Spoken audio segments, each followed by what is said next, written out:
Hello all, welcome back to the channel and welcome to the course on group theory for IIT JAM and CSIR NET. Recall in the last lecture we have seen about the subgroups and related theorems, right? And we have seen about the finite subgroup, and then we have seen a theorem called a non-empty finite subset if it is closed under multiplication. So it is a subgroup of G if it's closed under multiplication, right? So now let us see some more definitions related to it,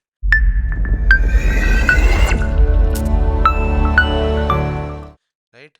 So let us start the class. So definition. Definition is, let G be a group.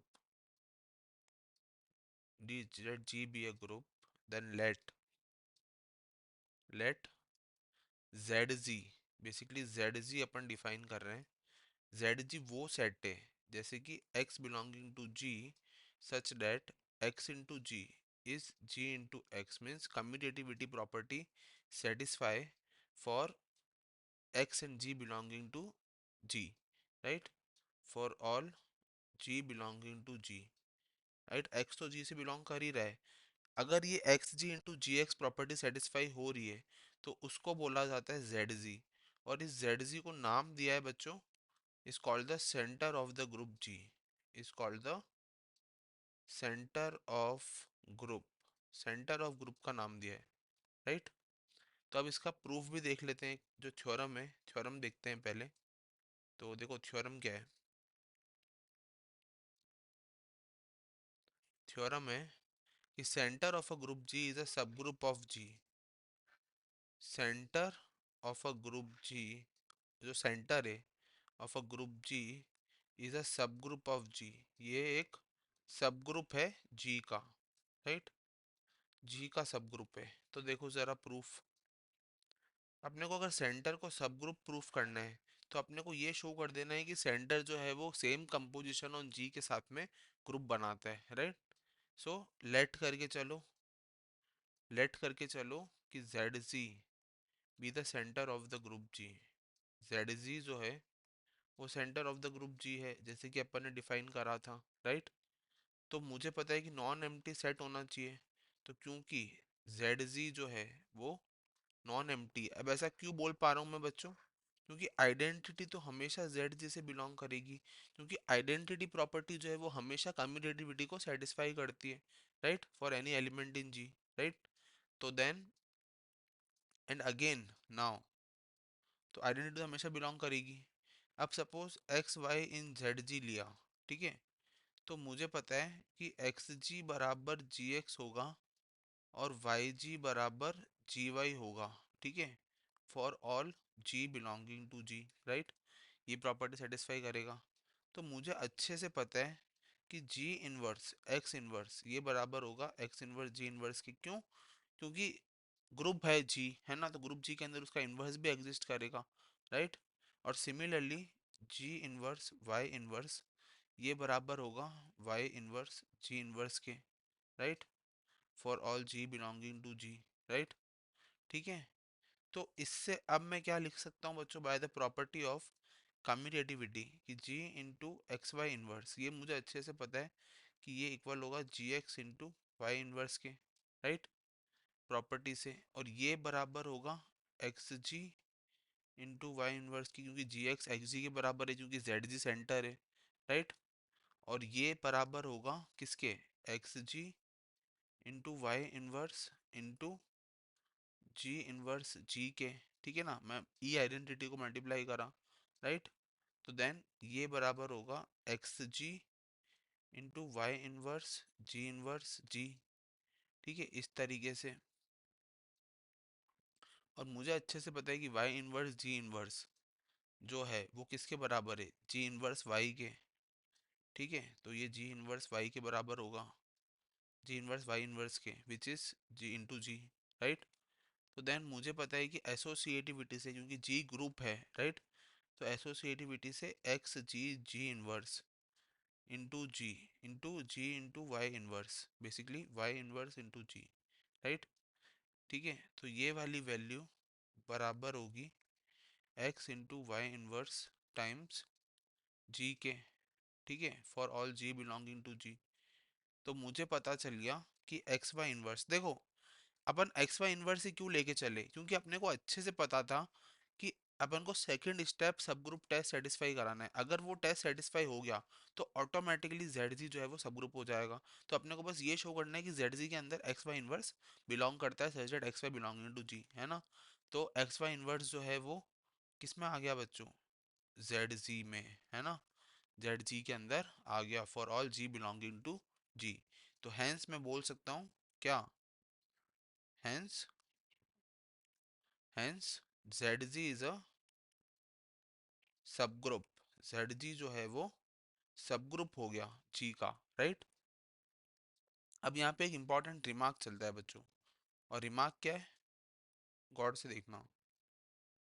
Remark is कि जी is abelian. देखो अगर जी abelian होगा, मैं बोलता हूँ अगर जी को abelian group show करना है तो एक ही तरीका है, if and only if Z G जो है वो जी के बराबर हो जाए। क्योंकि देखो जेड जी तो ऑलरेडी कम्यूटेटिविटी को सेटिस्फाई कर रहा है, पर अगर वो जी के बराबर हो जाए तो जी हमेशा अबेलियन होगा, मतलब centre of the group equal to the group, then G is always Abelian, right. अब बात करते हैं एक और डेफिनेशन की, जो कि है नॉर्मलाइजर, राइट। तो देखो definition, let G be a group,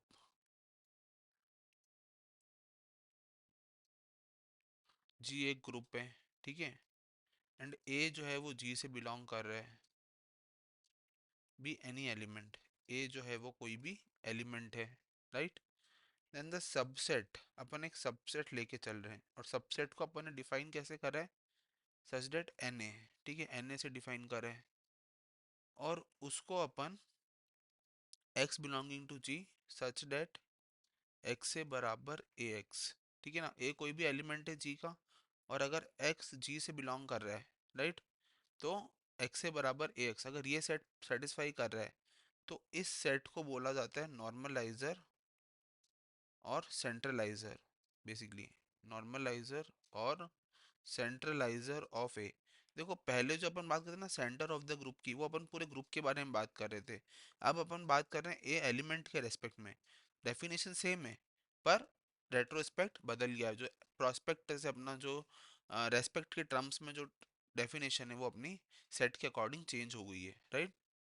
so again अपन ये बोल सकते हैं कि जो नॉर्मलाइजर है, जैसे अपन ने सेंट्रलाइजर, जैसे अपन ने सेंटर ऑफ द ग्रुप के लिए प्रूफ करा था, वैसे ही अपन Na को सब ग्रुप ऑफ जी प्रूफ कर सकते हैं, राइट। Na को सब ग्रुप ऑफ जी प्रूफ कर सकते हैं, राइट। अब अपन कुछ प्रॉब्लम्स करेंगे to find the centre of the group and normaliser, right.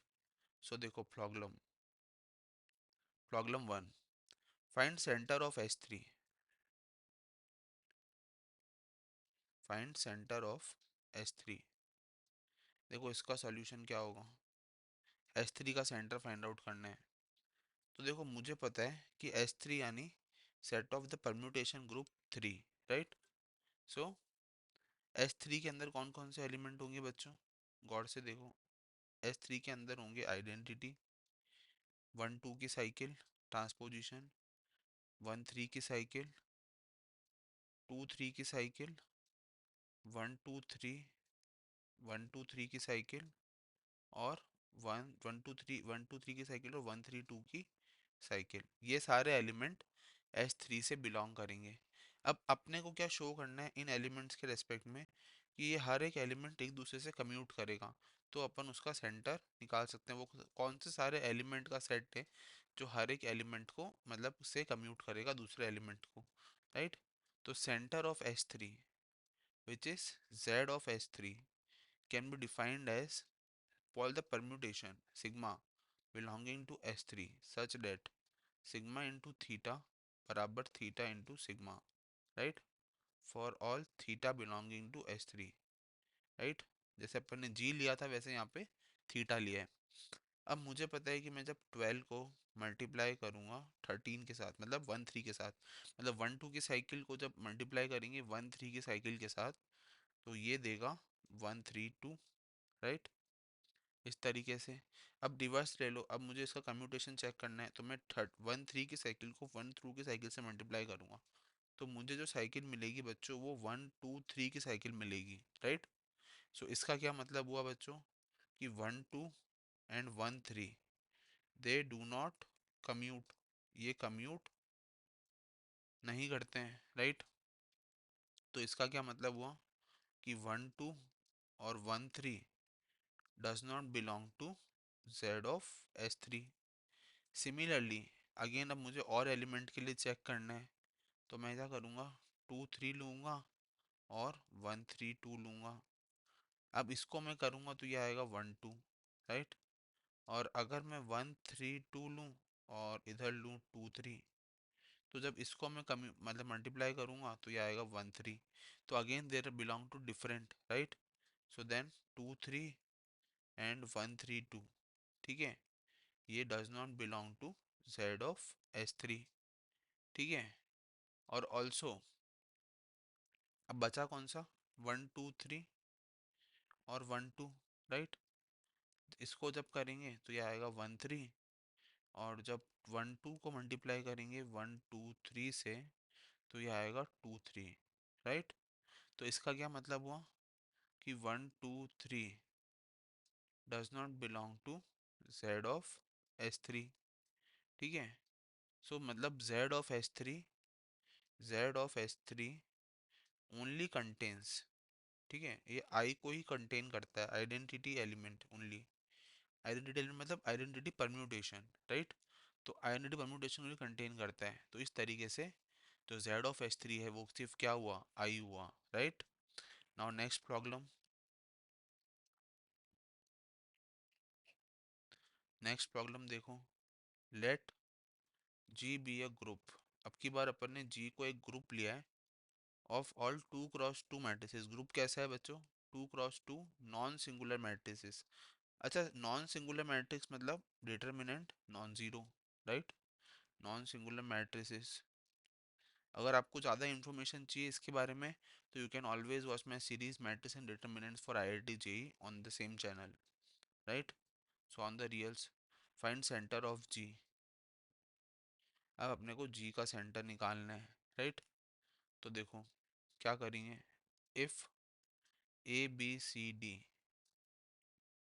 if ABCD be any element of center, be any element of center ZG, मतलब कोई भी एलिमेंट है, तो अगर ZG ऑफ G, ठीक है ना, centre of ZG of G, तो इसका क्या मतलब होगा कि it should commute with every element, it should commute with all members of G, ठीक है। तो अपन ने जी क्या लिया है, नॉन सिंगुलर मैट्रिक्स का सेट है ना। तो देखो गौर से देखो, डिटर्मिनेंट नॉन जीरो, राइट। तो मतलब अपने पास क्या है, ABCD, इसको जब मैं मल्टीप्लाई करूँगा 0 1 1 0, ये एक सेट होगा, इसका डिटर्मिनेंट -1 आ रहा है, नॉन जीरो, राइट, ठीक है। तो ये कम्यूट करना चाहिए 0 1 1 0 और ABCD, मतलब ये प्रोडक्ट और ये प्रोडक्ट सेम आना चाहिए, राइट। सो देखो इससे मुझे क्या पता चल गया कि B = C और A = D, राइट। ये तभी पॉसिबल होगा। सिमिलरली एक और मैट्रिक्स क्या हो सकती है पॉसिबल वे में, ABCD, ये एलिमेंट नॉन सिंगुलर मैट्रिक्स, तो नॉन सिंगुलर मैट्रिक्स और क्या हो सकती है, 1 1 1, है ना। तो such that 1 - 1 0, right. This should be equal to, this should be equal to 1 0 1 1, ठीक है। Then this should be multiplied with ABCD, right. Then ये अपने को क्या देगा, A+B, B, C+D, D, और ये वाली वैल्यू इक्वल होनी चाहिए थी AB, A+C, B+D के। तो इससे क्या पता चला बच्चों कि A+B तो A के बराबर है और B = C = क्या है, 0, राइट। सो सो बेसिकली इसका क्या मतलब हुआ बच्चों, कि ये वाली वैल्यू तो वो पॉसिबल हो ही नहीं सकती। तो any member, hence any member of ZZ, ठीक है, turns out to be of type, कौन सी टाइप के हो सकते हैं बच्चों, A0 0 A। क्यों? क्योंकि इसी केस में नॉन सिंगुलर मैट्रिक्स बनेगी और जो वैल्यू है वो बराबर आएगी, जिससे डिटरमिनेंट जो है वो क्या आना चाहिए, non zero, right. So in other words members, मैं बोल सकता हूँ कि members of centre of ZG, है ना, सेंटर ऑफ ZG में कौन कौन से मेंबर करेंगे, तो 2 × 2 का स्केलर मैट्रिक्स, ठीक है ना। स्केलर मैट्रिक्स कौन सी मैट्रिक्स होती है बच्चों, you can always see my playlist, scalar matrix, right. So scalar matrix is a type of matrix in determinant is non zero, right. So इस तरीके से ये वाली प्रॉब्लम सॉल्व होगी। Okay, now the next problem, next problem is let G be a group, अगर G एक group है, G be a group, G be a group in which a b का क्यूब बराबर ए क्यूब बी क्यूब है, और similarly A B power 5 बराबर ए power 5 B power 5 है for all A b belong to G, right, then show that G is Abelian. अब अपने को G को अबेलियन शो करना है, ठीक है। तो देखो इसमें स्टेप क्या रहने वाली है अपनी, अपने को G एक ग्रुप है इन विच ये प्रॉपर्टी सेटिस्फाई हो रही है, तो अपने को G को अबेलियन शो करना है। तो अपना फर्स्ट स्टेप क्या रहेगा कि अपन बी स्क्वायर को सेंटर ऑफ जी का एलिमेंट शो करेंगे। ऐसा क्यों करेंगे, ताकि अपने पास एक कंडीशन आ सके। अब वो कंडीशन कैसे होगी, जिससे अपना प्रूफ आसान होगा, राइट। तो देखो अपन सबसे पहले क्या करेंगे, we first show that b square belong to Z G, b square Z G से बिलोंग करेगा for all b belonging to G, right. तो अगर बी स्क्वायर जेड जी से बिलोंग कर रहा है, ठीक है, तो देखो इस जो ये ऊपर था ना ए बी क्यूब, ठीक है, इस ए बी क्यूब को मैं क्या लिख सकता हूँ, a inverse b cube into a, right,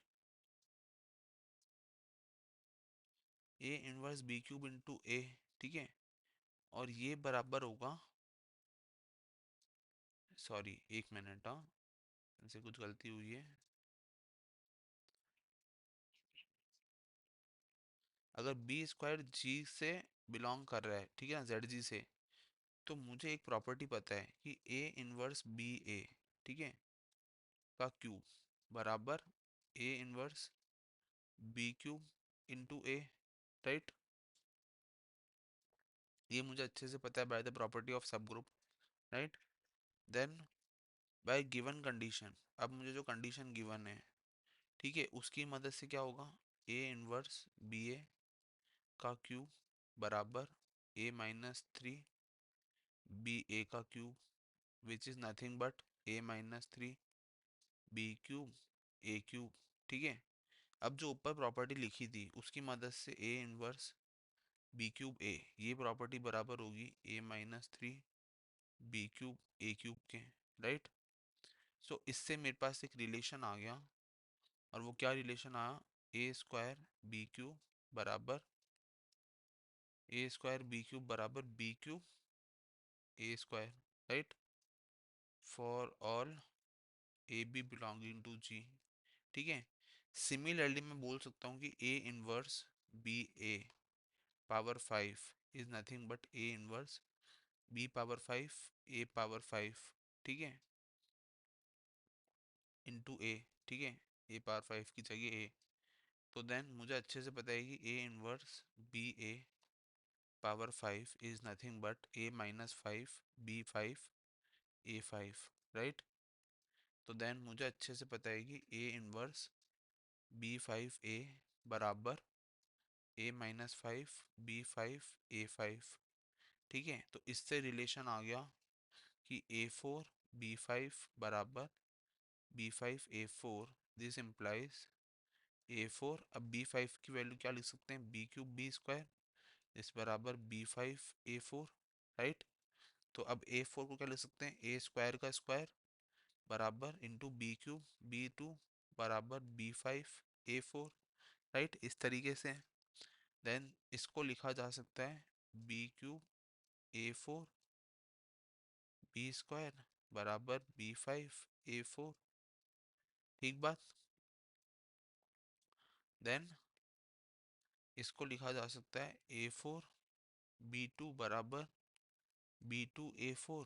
this implies AA³ B² बराबर B²A4, राइट।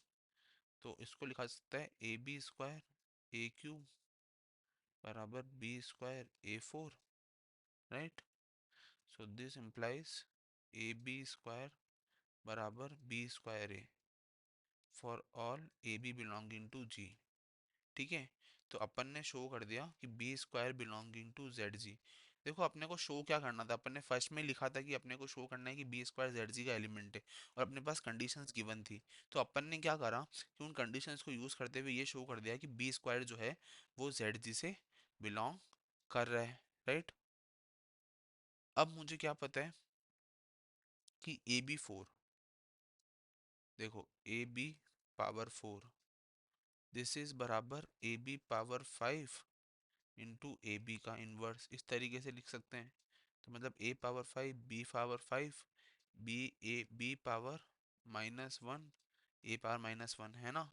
ये अपन ने प्रॉपर्टी पढ़ी थी, AB इनवर्स बराबर B inverse A inverse, right, which is nothing but A⁴ B⁴ into A inverse बराबर A⁴ A⁻⁻1 B⁴ अब मुझे अच्छे से पता है कि B² ZG से बिलोंग कर रहा है, ठीक है ना। तो इसको लिख सकते हैं A4 B4, राइट। तो मुझे क्या पता चल गया कि जो AB है कि पावर आयोटा, मतलब कुछ भी पावर लो, i power ith power, right, is equals to A⁻B⁻I for 3 consecutive integers. ठीक है ना, और वो कौन से इंटीजर्स है, 3 4 5। सो मैं बोल सकता हूँ कि AB बराबर BA है for all A B belong to G।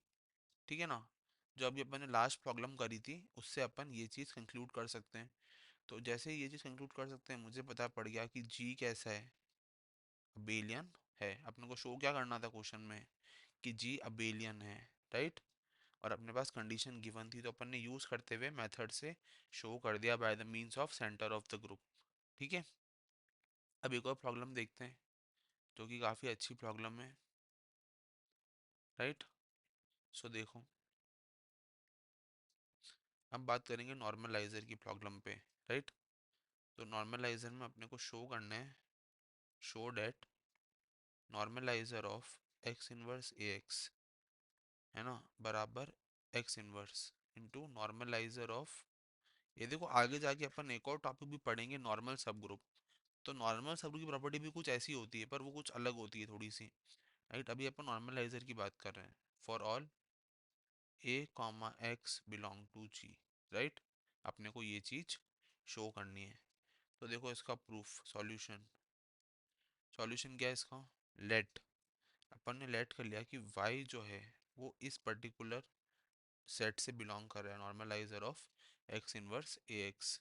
ठीक है, तो अगर नॉर्मलाइजर से बिलोंग कर रहा है इसके, तो इसका मतलब हो गया कि x इनवर्स ए एक्स इंटू वाई बराबर y into x inverse A x, they both commute, right.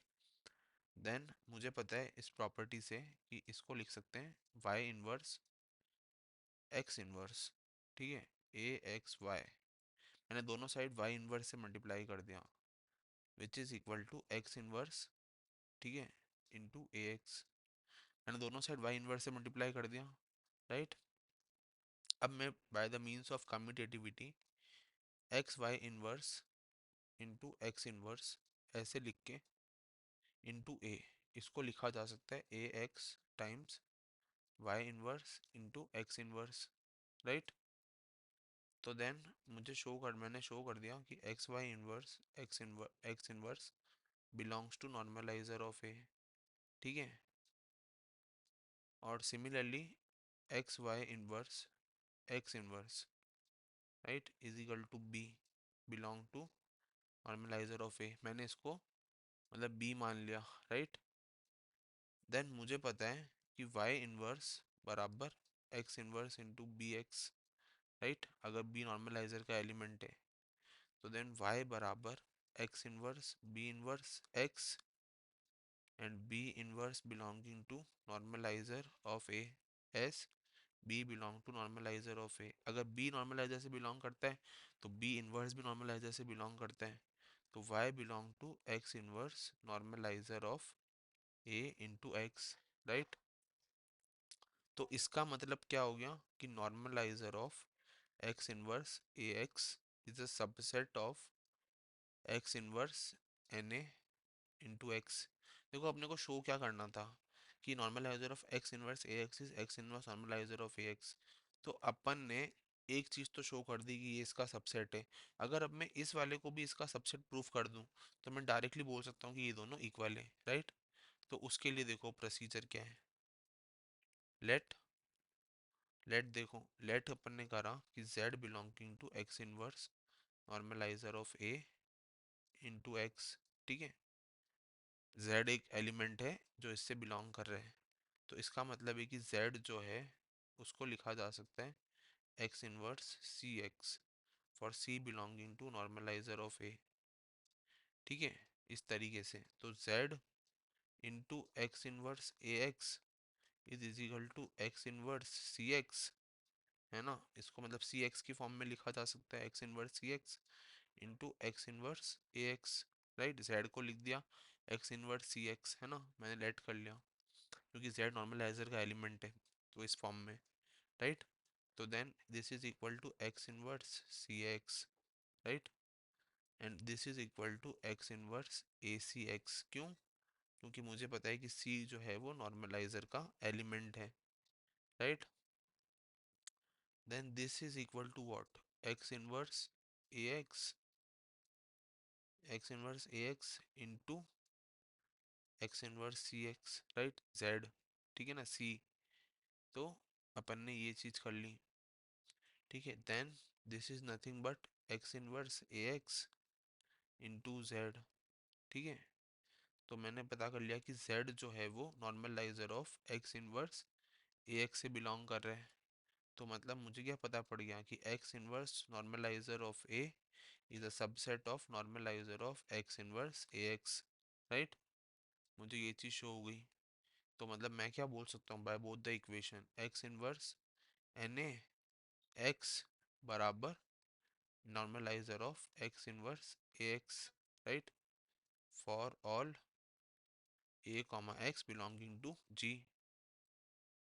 और ये काफी आसान तरीका है। देखो एक और सिंपली आपके लिए होमवर्क है।